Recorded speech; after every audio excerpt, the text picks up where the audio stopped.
For today's Tesla Model 3 accessory video, I'm going to showcase this rear diffuser plus the real carbon fiber front lip, so that way it could give my Tesla Model 3 an aggressive look, better aerodynamic. I'm going to show you how to install it, super easy. I'm going to show you how it looks before and after. Check this out. So finally, after all this installation with all the mods in my Tesla Model 3, I finally got to the rear diffuser.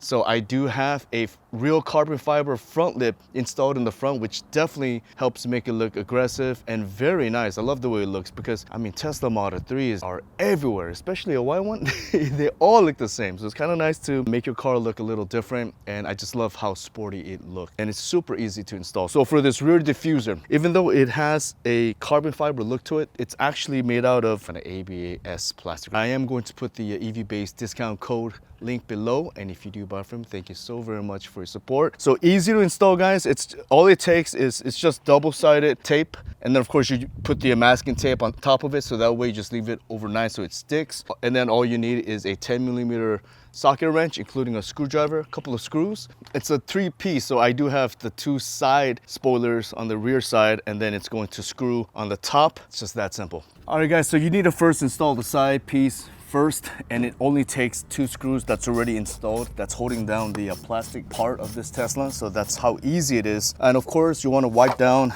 dirt first, so that way the double-sided sticker that we're going to put in the back is going to stick properly. Now this one didn't come with a double-sided sticker. I have seen some instructions where they'll just screw it and just leave it at that, but I personally wanted to just kind of be extra safe, so I did have this flat double-sided 3M sticker anyway, so I'm just gonna give it a little bit of reinforcement. I'm sure you don't need it, but I just wanted to be extra safe. Let's go ahead and loosen this up.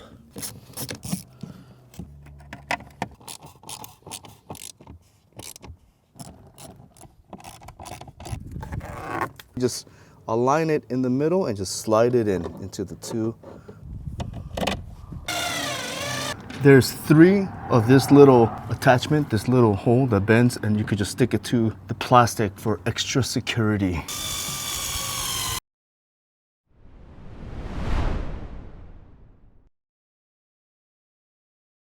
So the purpose of the front lip and the rear diffuser is all about aerodynamics, right? So if you're going from 0 to about 60 miles per hour, the rear spoiler, front lip, and the rear diffuser really isn't gonna help. It really helps when you're going very fast, and you've seen it in videos where race cars will go so fast that they'll all of a sudden fly off into the sky, right? That's a crazy video. When you do go beyond 65 miles an hour, in the freeway, then without the lips, without the diffusers, there's going to be wind that goes underneath your car, and it will kind of lift it up from the ground, losing traction of the street. So then now you're getting less miles because of that lift. So by having a front lip that pushes the wind to the side and away from the bottom, of course there's going to be some that do leak into the bottom, that rear diffuser is going to allow it to just blow it outward. And of course there's the rear spoiler that would also help push it down. So having a solid connection to the ground will give it more miles. I honestly just love the way it looks. It looks really cool.